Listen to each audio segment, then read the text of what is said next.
As the most feared enforcer of Emperor Palpatine, Darth Vader was given immense amounts of power and responsibility, hunting down rebels, Jedi, and anyone who stood in the way of the Galactic Empire. This took up considerable amounts of time, as each mission took meticulous planning and logistical support. But what exactly did Darth Vader do when he wasn't hunting down rebel scum? What did he do in any free time that he may have had? Just before we start, please do me a favour and make sure that you hit subscribe if you want to see more great Star Wars theory videos like this one. Thanks a lot. Early on in the formation of the Empire, Vader was probably at his busiest, as Vader was personally tasked with forcing resisting systems and planets to bend the knee and bow to the Emperor through sheer military power, often personally leading legions of stormtroopers to force them to comply to Imperial law. In the years following Order 66, there was still a considerable amount of Jedi that had managed to escape and survive, and were often either lying low or working with resistance groups to fight against the Empire. During these first few years, Vader was still recovering from his duel on Mustafar with Obi-Wan, and still required regular treatment within Bacta Tanks, so most of his free time would be spent either suspended in Bacta or putting his suit through maintenance. After a relative period of peace, once the Emperor ruled near all, Vader's respite was short-lived. As rebellion grew momentum, this formed into the Rebel Alliance, and the Galactic Civil War started, once again dragging Vader and his Stormtrooper legions into frontline conflict, making his downtime even more precious. In Star Wars Legends, Vader had many fortresses, retreats and castles spread on several planets, most notably on Coruscant. In canon, Vader spent much of his time within his fortress on Mustafar or on board his flagship Star Destroyer, the Devastator. Both canon and legends have similarities in the fact that whilst his fortress were large in size, they often had a simplistic interior by Vader's own choice, often only containing the equipment and rooms that he required to heal, train, meditate and maintain his suit. His meditation chambers were pressurized, and filtered air was pumped and recycled through, meaning that he could remove his helmet for prolonged periods of time, providing him an opportunity to relax and, as the name suggests, meditate and connect to the Force. These were installed within his personal private chambers on board his Star Destroyer and within his fortresses and temples. Due to Vader's injuries, he was unable to consume solid food and would be fed through feeding tubes within his suit and mask. During the periods that he was resting within his meditation chamber, he could remove his mask and consume either soft fruits and starches or even a flavoured protein liquid that was the closest he could really get to eating real food. However, this tasted much better than the nutrient paste that his suit provided. Although this caused Vader much pain due to his burnt esophagus, the taste brought him some limited pleasure.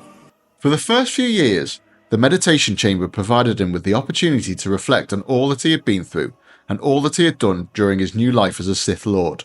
Vader would often think of his mother and Padme's death, and was haunted by the choices that he had made and all of the Jedi slaughtered during Order 66. He was depressed because of it, and would often shape his actions and plans accordingly. One time, he even travelled to Naboo to visit Padme's grave within her mausoleum to pay his respects, whilst another, he slaughtered a village of Tusken Raiders due to the death of his mother. When he wasn't grieving over the poor choices that he has made within his meditation chamber, he would often be found within his Bacta Tanks, trying to heal his broken body so that he would not need to be as dependent on his suit, which he despised. Whilst the suit was created by Palpatine to keep him alive, it was also designed to be a walking torture chamber, to remind him of his failures and to keep him in tune with the dark side of the Force through anger, pain and suffering. The Bacta Tanks would soothe his burnt and blistered skin and allow him to float suspended, relieving any pressure on his limbs, providing much respite from the constant agony of suit. Through breathing exercises within his Bacta Tank and meditation chamber, Vader would attempt to reduce the damage to his lungs, but was clearly never able to fully heal him, and therefore required a breathing apparatus for the rest of his life. Whilst floating in the Bacta Tank, Vader had the opportunity to ditch his mask and suit and would provide ample opportunity for maintenance teams to upgrade, repair and service his suit following missions. Only his most trusted aides would be present whilst in his Bacta Tank, as he was humiliated and ashamed of the way he looked, and feared that if he was seen without his suit on, he would not be as feared. Another thing that Vader did during his free time was practice. His fortress and Star Destroyer had training dojos, where he could practice his lightsaber techniques and using the Force against sparring robots. These robots could be configured to use both blaster and melee weapons, ensuring that his skills stayed sharp during his downtime. We also know how technically minded Anakin Skywalker was in his youth, and this did not change once he became Darth Vader. Vader was particularly fond of working on his personal advanced TIE fighter within the workshop, repairing and upgrading his personal TIE fighter. This was one of the only hobbies that he maintained during his former life, and he would carry out the work on his own whilst in his suit. His Star Destroyer and Fortress actually had personal workshops separate from the TIE squadrons to allow him secrecy and privacy. It seemed as if a lot of Vader's activities carried out in his own free time centered around either reflecting on his past or seeking revenge on those who had affected his past. He would often follow leads as to where Obi-Wan was hiding, trying to seek out his former master to get his revenge. His loss to Kenobi was his biggest failure, and he obsessed over it, drawing upon it to fuel his anger and hate, making him stronger in the dark side of the Force. He was clearly a tragic villain, destined to spend his free time alone, grieving over the poor choices that he had carried out, twisted and corrupted by the dark side of the Force. I hope you enjoyed this video. Make sure that you subscribe and drop a thumbs up and a comment below.